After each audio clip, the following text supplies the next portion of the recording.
Тэмүүжин гишүүнэ энэ хариуцлага тооцоолж чөлөөлөгдсөн гэдэг чинь миний мэдэх мэдээлэл биш байна. Миний мэдэх мэдээлэлээр бол улсын их хурлын сонгуульд нэр дэвшигчээр нэр дэвших хүсэлтэй байсан учраас хуулийн дагуу 12 сарын 31-ээс өмнө ажиллаа өгөх ёстой гэдэг энэ хуулийн дагуу ажиллаа өгөх хүсэлтэд өгч чөлөөлөгдсөн.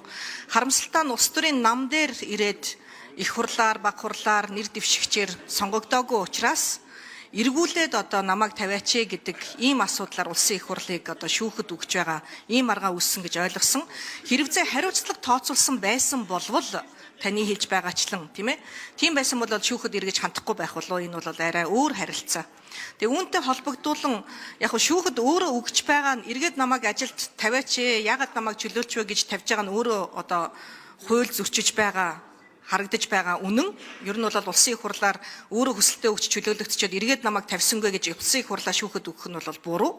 Гэхдээ үүнтэй холбогдуулан би бас провторч гишүүнтэй адил микрофоныг ашиглаж юу хэлэх гээд байна вэ гэхээр ер нь энэ сонгуулийн тухай хуулийн бидний хүлээж авсан цэцэн шийдвэртэй холбоотой ажлын тайлангаа хүн болгон альва этгээд нээлттэй тавьж болохоор болчлоо шүү дээ.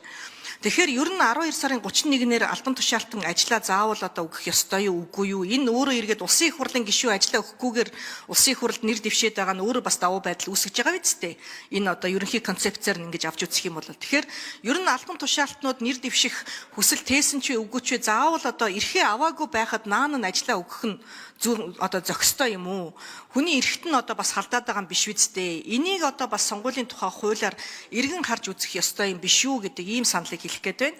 Тэгээд Тэмүүжин гишүүнээс саяны яг хариуцлага тооцоолж чөлөөлөгдсөн юм уу? Эсвэл нэр дэвшигч болно гэсэн өөрийн хүсэл тээж ажлаас чөлөөлөгдөх ийм хүсэлтэд өгч байсан юм уу? Цаашлаад энэ ажлаа заавал 12 сарын 31-ээс өмнө өгдөг байх харилцааг зохицуулах шаардлагатай үгүй юу гэдгийг хуульчийн зүгээс тайлбарлаж өгөхийг хүсэж байна. Баярлалаа. За Тэмүүжин гишүүн хариулт өгье. За та бүхэн бүгдээрээ тэр үйл явдлуудыг санаж байгаа байх. Олон нийтийн мэдээллийн хэрэгслэр ил тод гарсан.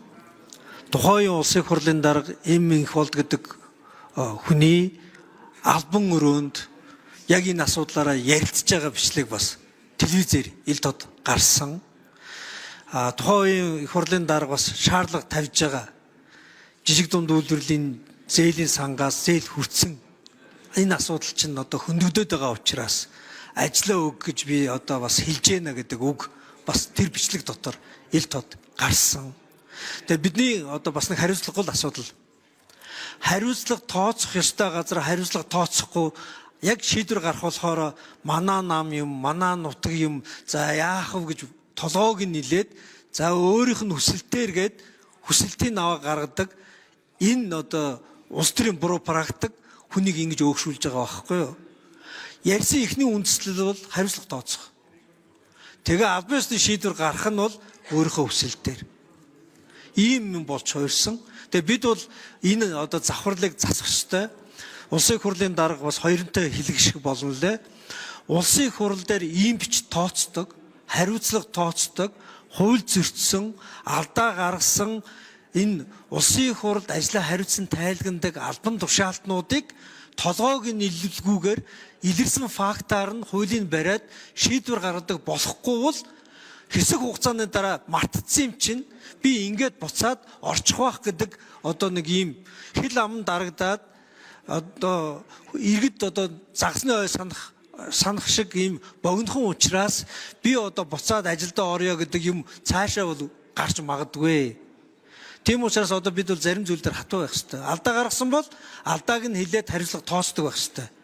Тэрний юм энэний юм гэж толгойг нь нэлдэг байдал Монголд энэ хариуцлагагүй арчлыг бий болгож байна гэж бодож байна. За Юуши Ариун зэ гишүүн тодруулжсоё. За Тэмүүжин гишүүнээс саяны субъектээс гадна нийтлэгээр 12 сарын 31-нд ажиллаа өгөөд нэр дэвшиж чадахгүй байх ийм тохиолдол бас нилээдгүй байгаа. Тэгэхээр улсын их хурлын гишүүн ажиллаа өгөхгүйгээр улсын их хурлын дараагийн сонгуульд орж байгаатай байгаа нь бол одоо бас өөртөө давуу байдал үүсгээд байна шүү дээ, тийм үү? Тэрнтэй нэгэн адилаар өчигдөр бид нар одоо шийдсэн одоо уулзалтыг альва этгээд хийж болно гэдэг өнөөдөр хүртэл одоо энэ шийдвэрийг гаргалаа шүү дээ. Тэгэхээр үүнтэй нэгэн адилаар ер нь одоо цаашид 12 сарын 31-ээр ажиллаа өгөх нь одоо зөв юм уу? Нэг ялангуяа яг бид нар энэ том албан тушаалтнуудыг яриад байна. Инээс гадна сум орон нутаг, хөдөө нутагт одоо ажиллаа өгчгөөд юугаа бодож суух вэ? Ийм учраас төрийн албан хаагчид бол яг одоо мэдлэг чадвартай хүмүүс нэр дэвшигчээр ажиллагаасаа илүүтэй ажиллаа бодож ажилтайгаа үлдэхийг бодож байна. Тэгэхээр энэ бол бас яг одоо энэ иргэдийн төлөөлөл болоод ер нь нэр дэвшигчдийн чанарыг бол бас сулруулж байгаа нэг одоо явдал байна. Тэгэхээр цаашдаа бол